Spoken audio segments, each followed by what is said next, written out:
носење ножеви и оружје, навреди и понижување.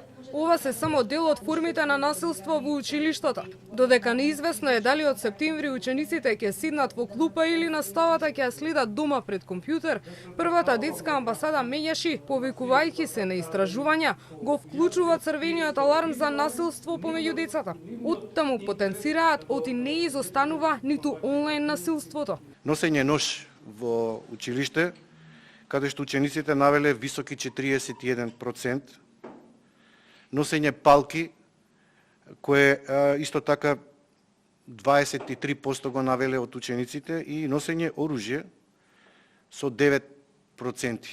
Потоа следат тепачките со 82% и прилично, значи на четврто и на петто место е навредувањето на линија наставник-ученик и ученик-наставник. Во истражувањето спроведено во 3 периоди, пријавени се вкупно 22 видови на насилство, а опфатени се 400 анкетирани ученици и наставници.